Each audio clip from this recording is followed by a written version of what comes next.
up, ghouls and gals? It's me, Ryan T here, and let's get this show on the road. Let's talk about motherfucking Godzilla versus King motherfucking Kong, baby. Alright, first of all, I just want to say, how fucking cool and badass and fucking epic is it that we got to watch this movie at fucking home? Didn't even have to fucking leave our houses, didn't even have to fucking drive anywhere, just got to sit on the couch naked with our fucking, rock out with our fucking cocks hanging out, and we got to watch the Godzilla movie, and we got to get drunk in our own homes and argue with our own family while we watched the movie. At least that was my experience. Kidding, no, I had an amazing experience watching the King Kong versus Godzilla, or Godzilla versus Kong, whatever the fuck the movie's called. Let's just get right into it. Honestly, I want to say this film was kind of underwhelming. This was a very underwhelming film. Only in the sense that it wasn't at all what I kind of expected. Well, it kind of was what I expected in the sense that I knew where this movie was gonna go before it actually started to get going. You kind of know right. I mean, I think we all kind of know how versus movies go, right? Like they usually will fight each other like once or twice, then team up to like eventually take on the like actual bad guy or bad person or bad thing or whatever.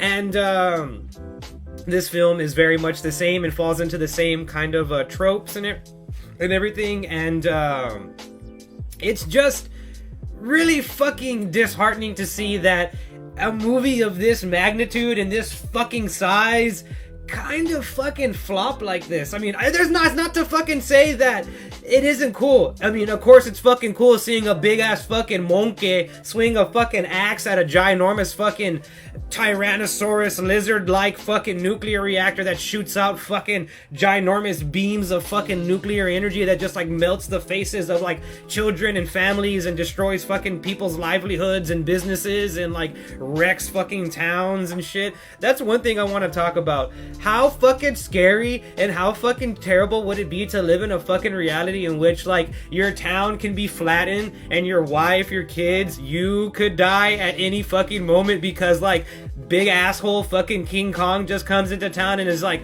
swinging his fucking King Kong nuclear fucking dick all over the place and just decides to fucking destroy your fucking town. Like you're just like chilling in your house one day like filming a review for your podcast and you're just like, well actually I didn't like that movie, and then all of a sudden you hear the fucking foot comes down from the fucking roof and you're like and then like Godzilla starts shooting his fucking fire all over the place, and then like your mom's in the corner fucking on fire dying and your dad's like, oh my wife, and you're like, oh what the fuck is going on? Imagine to live in that kind of reality. Like not everybody has the Millie Bobby Brown experience or the little cute deaf/mute girl experience with these ginormous fucking monsters. Usually these ginormous fucking monsters like pick you up like a fucking piece of popcorn, throw you in the air, and then just go, oh.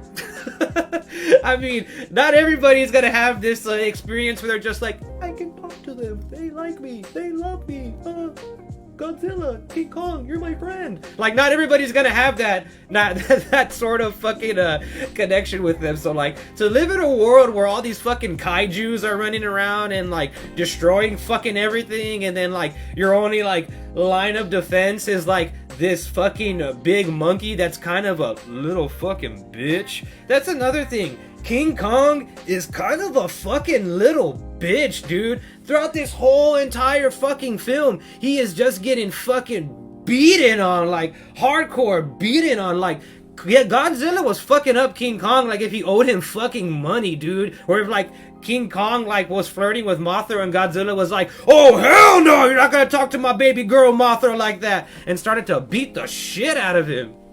King Kong stood no fucking chance at all against Godzilla. Like, let's just be perfectly clear with that. Let's just throw that out there. Let's be honest with each other. There was no world in which Godzilla was going to fucking lose to King Kong. Like, that wasn't gonna fucking happen. That was never gonna fucking happen. One thing I'll say that this movie does that's kind of a strong suit is that it does give you a definitive answer. It does tell you who is the better of the two and who is the actual king of the kaiju, who's the king of the monsters. And that's Godzilla, dude. Godzilla beats the living shit out of King Kong. He beats King Kong's ass so fucking bad that he literally kills King Kong. He kills King Kong. He gives King Kong an ass whooping so bad that King Kong rather would die instead of continue fighting against Godzilla. Like, he just like lays down and he's like, fuck this shit, dog. I didn't even try to fuck with this dude.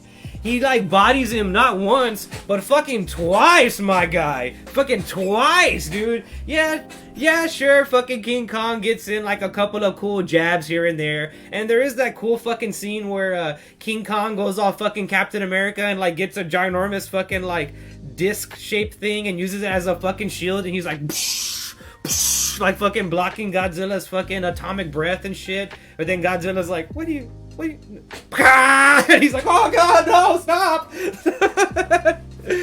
Yeah, like Godzilla and King Kong, you always knew how this movie was gonna end. They were gonna fight a little bit. One was gonna obviously beat up the other one, and then they were gonna team up and beat up the bad guy. And the bad guy in this movie was Mecha Godzilla. And Mecha Godzilla is a cool fucking character. I love the way he looks in the original like Toho films, like the films that they had them like in rubber suits and shit like that. He looks cool in those movies. Like, he kind of has this kind of like chubby like aesthetic that Godzilla has, and he has like this barrel like chest and barrel stomach, and he's all silver and like with red eyes, and he looks like a fucking he looks like a dinosaur, like a ginormous dinosaur, or he looks like Godzilla. This version of Mecha Godzilla looks like Ultron's fucking dog, or Ultron's pet lizard that he like neglected, and now he's like mad at the whole fucking world and shit. This Mecha Godzilla looks like skinny and like sickly and like not intimidating at all. Like it literally looks like Godzilla could pick it up and snap it in half, but somehow it's like more powerful than Godzilla. It's like has better moves than Godzilla. It's like literally has like an Iron Man slash Ultron slash War Machine type fucking arsenal. Like missiles come out of it. It can like charge up its fist and be like pa, and like fucking snap out Godzilla and shit. And the way that this thing gets created is like really fucking stupid, and the way that it gets defeated is really fucking stupid. The way they literally defeat Mecha Godzilla is not by King Kong and Godzilla just like brutally beating the fuck out of it, although they do that, but that's not how they beat Mecha Godzilla. They beat Mecha Godzilla because they pour fucking like Jack Daniels on the fucking like computer board that's connected to the Mecha Godzilla. That's what they fucking do. That's how they defeat Mecha Godzilla. He can't handle fucking alcohol, so they throw fucking alcohol on the computer. That shouldn't even be a fucking thing, dude. You mean to tell me that this fucking 400 foot tall fucking mechanical monstrosity that breathes fucking laser beams or whatever can get taken out by a fucking shot of whiskey? That can take it out? That's it? That'll kill it? Well, for that matter, why didn't they just push the fucking thing into the goddamn water, and since it fucking follows 1950s robot fucking physics? Like, what the fuck is that shit, dude? That was fucking stupid. Another thing that was really fucking stupid in this movie was the writing and the dialogue and the human characters. Why the fuck do they insist on the fucking? Yeah, why do they insist on fucking? Yeah, answer that question for me.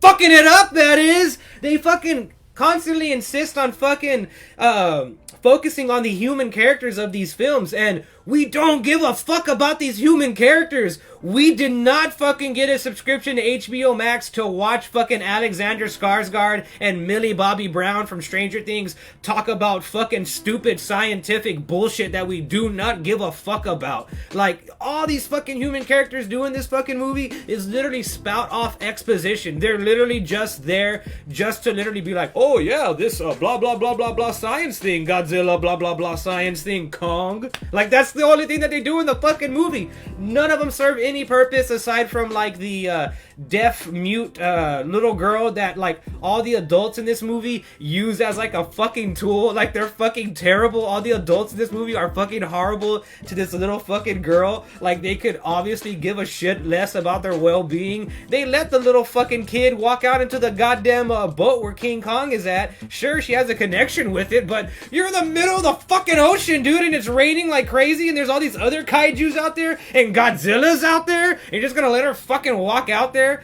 And like, they literally just use her as a communication tool. They're like, talk to King Kong for us, make some fucking fingers for him so that way he knows what to say. And that was dumb, dude. That was dumb. That pissed me off, dude. That pissed me off. But there was one cool scene. There was one cool scene with that where King Kong catches, they're in the Hollow Earth, and King Kong catches that ship that hot fucking chick from Baby Driver is in, who also was fucking pointless in the movie. She served no point in the movie. You could like write her out of the entire movie and nothing would change.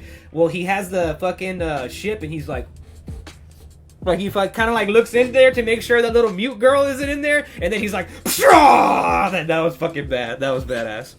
They do cool things in this movie. Like, the way they treat Kong was cool in this movie. Like, his character was kind of more played as like a kind of like coming of age type of like creature. Like, he was kind of trying to find his place in the world, trying to find like something or people that he could call family. And like, yeah, I mean, maybe that's not what we want to see with King Kong, but I kind of like that they made him a lot more human, because you can do a lot of human stuff with King Kong. I mean, he's a giant fucking ape. I mean, we come from fucking apes, and so you can do a lot of human stuff with King Kong. I also like that, like, he gets his fucking shoulder dislocated or his arm dislocated, and he has to like pop it back in place like how a human would, and like he gets like a heart attack basically, or he literally gets the shit beat out of him and his heart stops, and they have to like pump his heart back with like an AED and shit. Like, stuff like that was cool. Like, little touches like that was cool. Like, just seeing like that King Kong, like, he's like kind of vulnerable, you know what I mean? He's human. He's kind of like the human aspect of this movie, because the human characters of this movie, they add fucking nothing to this movie. Let's go down the human characters in this movie. We have fucking Millie Bobby Brown, who plays Madison in the movie.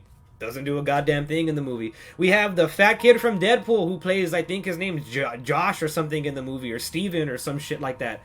Doesn't do a goddamn thing. We have the fucking cop from fucking Child's Play, also known as Paperboy from Atlanta, Brian Tyree, who does literally fucking nothing in this film. They have him in here to like for laughs, and he's not fucking funny. Never laughed once.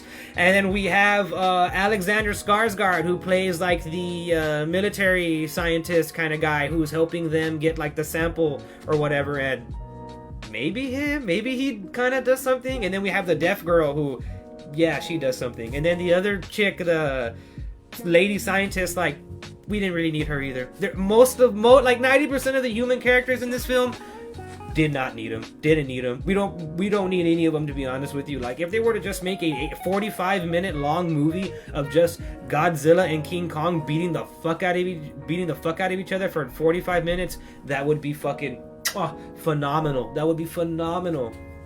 And again, what we got was okay. It's just that it was filled to the brim with shit that I don't think any of us fucking cared about. We don't care about any of this scientific bullshit. It's a movie about a giant fucking lizard and a giant fucking monkey. It's stupid. We know it's stupid. Don't try to make it more scientific than it needs to be. It's dumb. Let it be fucking dumb. Let it be the Fast and the Furious of movies of the fucking monster universe. Just let us watch them do fucking battle. I just want to see them fucking fight each other. I don't care about any human drama that's going on at all in the fucking movie. Literally do not fucking care about that at all.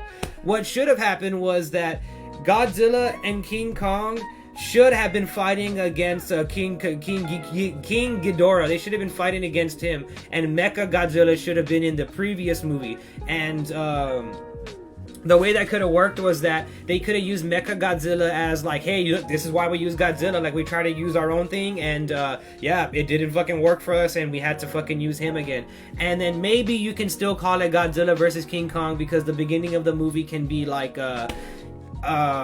kind of like Godzilla becomes aware of King Kong, so he swims to Skull Island, and King Kong and him kind of battle it out hardcore, and then it's kind of just about like the human characters, but I guess they have to be in the fucking movie. It's just about like the human characters just basically trying to survive and get off of this fucking island, and just like King Kong and Godzilla like duke it out until like one of them fucking dies, or hopefully both of them fucking die. That's a better movie right there. Make a fucking survival movie about like a couple of human soldiers that are just just like stranded on the island just trying to survive while Godzilla and King Kong are fighting each other and killing each other. Mix in elements of fucking Kong Skull Island and mix in elements of like you know, like of a survival military movie. Fucking Platoon meets Godzilla would be an amazing fucking movie. And that's kind of what they tried to do with Kong Skull Island, but they didn't really pull it off.